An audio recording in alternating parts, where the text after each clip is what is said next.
We shall now begin our series of lectures on the next philosopher that we are going to uh, discuss about. Previously, we had lectures on the philosophy of uh, David Hume in relation to our discussion in this course on philosophy of religion. Uh, it is important to bear in mind the fundamental question in this course. No? If you remember, ang usa sa pinaka batakan nga pangutana dinhi is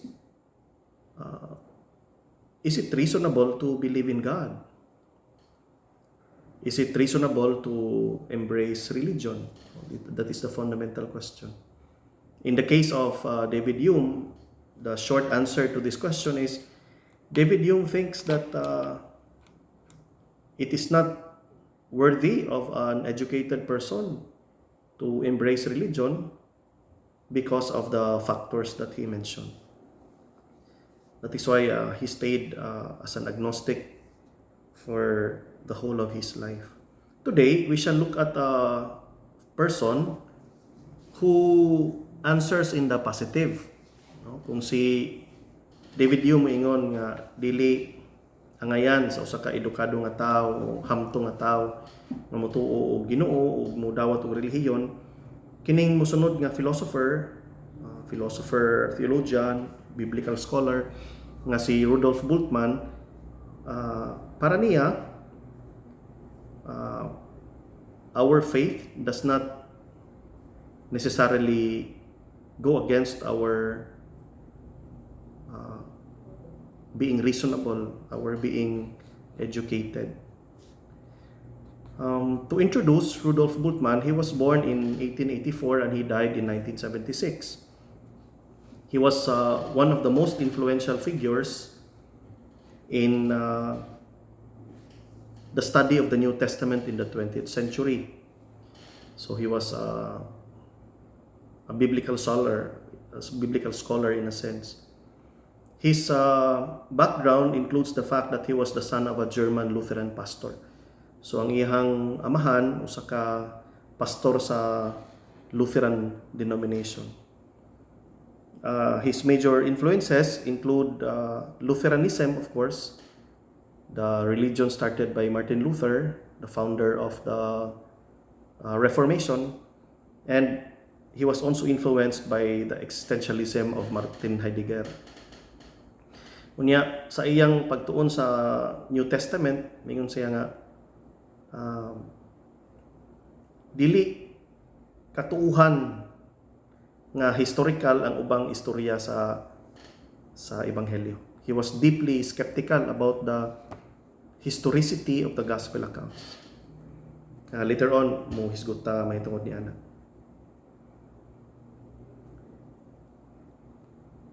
Okay.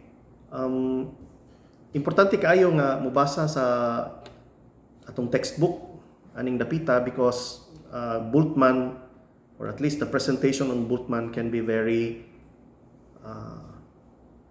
technical and complicated.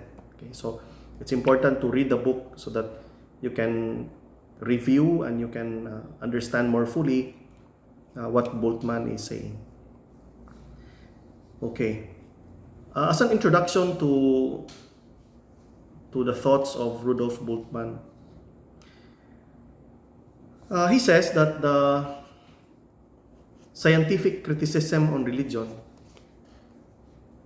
kana bitong ang pagsaway sa science against religion, apil atong kang David Hume, nga nagsugod panahon sa Enlightenment, did not really have an impact on the massa. Buti pasabot ang nakadungog ra sa maong scientific criticism against religion, katura pong mga small group of intellectuals, katura pong mga naa sa elite nga intellectual groups nga nasuhiton ini. But the majority held on to their traditional religious beliefs. The majority of the massa stayed in their own perception of reality. But the situation changed by the middle of the 20th century, so mga 1950s onward. Nga naman, tungod kay ang mga tao, nagsugod na o kakuha og access sa scientific worldview o scientific discoveries or scientific opinions. There was greater access to scientific progress because of the advances in technology. Okay, so as a result, science became a property of common and ordinary men and women. So panahon ni David Hume, dili pa kaayo madunggan sa ordinaryong tao ang ilahang mga pagsaway sa relihiyon. Apan tungod sa paglambo sa teknolohiya, ang mga posisyon nga gigunitan sa mga scientists hinay-hinay nga niabot sa consciousness sa ordinaryo nga mga tao. And because of this, a new relationship between science and religion emerged. Okay? This understanding of the relationship between science and religion started to be even more debated on. Unsa man gyoy relasyon sa science ug sa religion? Nay daghang mga responses ani, no? Some say that religion, insofar as science is concerned, is obsolete. Kanang wala nay karaan na, wala nay gamit sa atong kinabuhi karon. Some dismissed religion as an irrelevant heritage from an unenlightened past. Sa ato pa dili gyud ma-reconcile ang science sa relihiyon tungod kay ang relihiyon gikan man sa kakaraanan nga walay relasyon sa atong kinabuhi karon. Their argument says that if the Bible is so unreliable in its stories about the natural world, how could anyone trust its religious and ethical claims? So, kung dili kasaligan ang mga sugilanon sa Biblia in terms of them being historical, nganong mudawat man ta sa iyang mga religious o moral exhortations? So, mo na yung usa ka posisyon in relation to the apparent conflict between science and religion, that they are not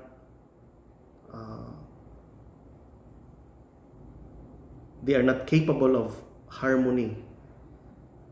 That if you're a person of science, you cannot be a religious person at the same time. Ang uban po niingon nga dili sila maminaw sa gisulti sa science, magpabilin sila sa ilahang pagtuo sa relihiyon o sa Ginoo. So kining maong relationship between science and religion, mahimo nimong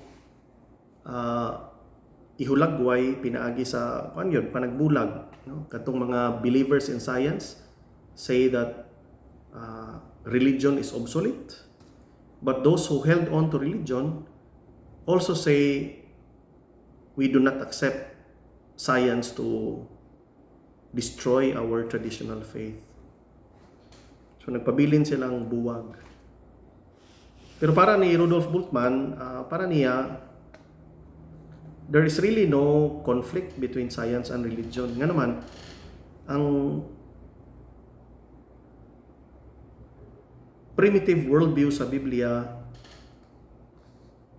kanang maingon nato, scientific claims nga obsolete diya sa Biblia, para ni Rudolf Bultmann, is not an essential part of biblical faith.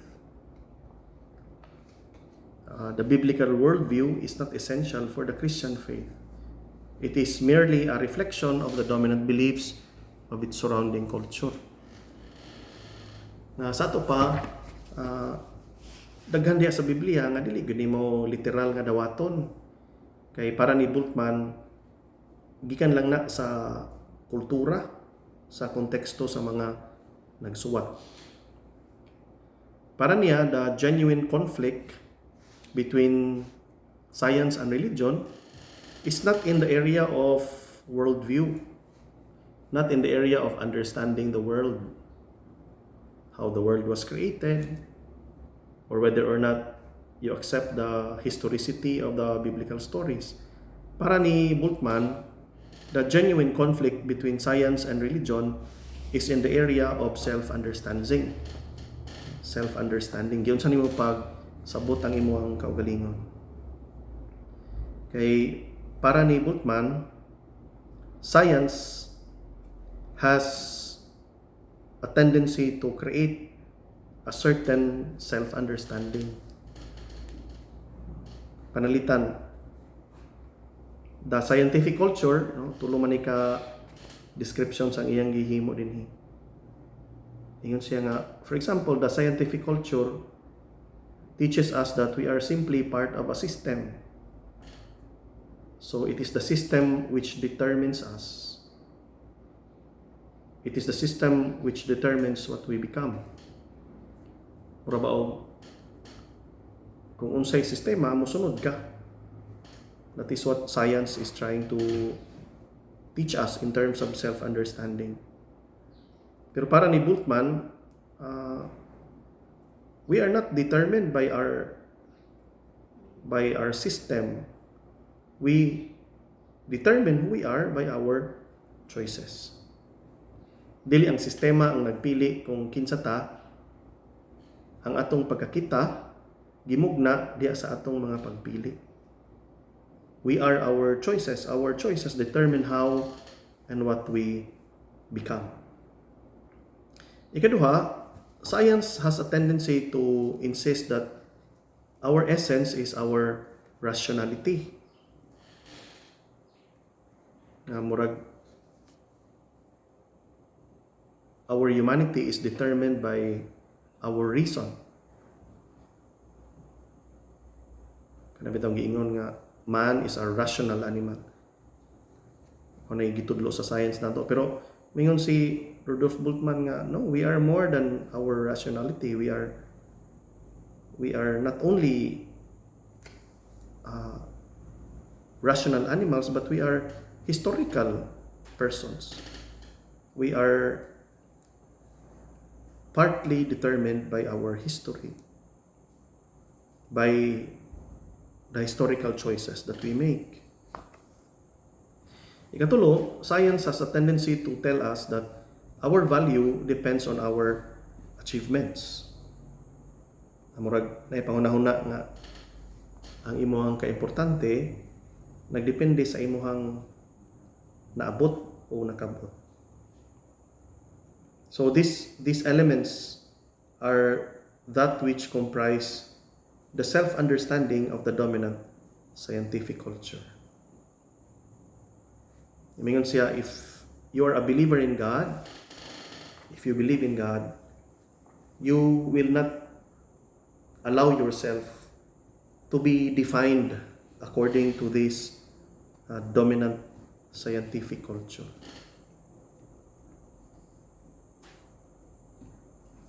Okay, so mao nay siguro unang importanteng punto mahitungod ni Rudolf Bultmann. Mingon siya nga wala gyud conflict ang science o religion. Ang conflict sa science o religion wala diha sa worldview, sa pagtan-aw sa kalibutan. Kundi anaa diha sa pagsabot sa kaugalingon. Ang tao nga nagatuo sa science, usahay,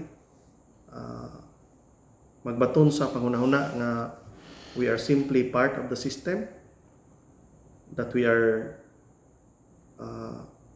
that our essence is simply or solely our rationality, our being rational. And third, that our value depends solely on our achievements. Para si Rudolf Bultmann, if you are a believer in God, your faith can liberate you from this scientific self-understanding. In the next lecture, we will look at one dominant feature in the philosophy of Rudolf Bultmann, or the theology of Rudolf Bultmann, his project of demythologizing.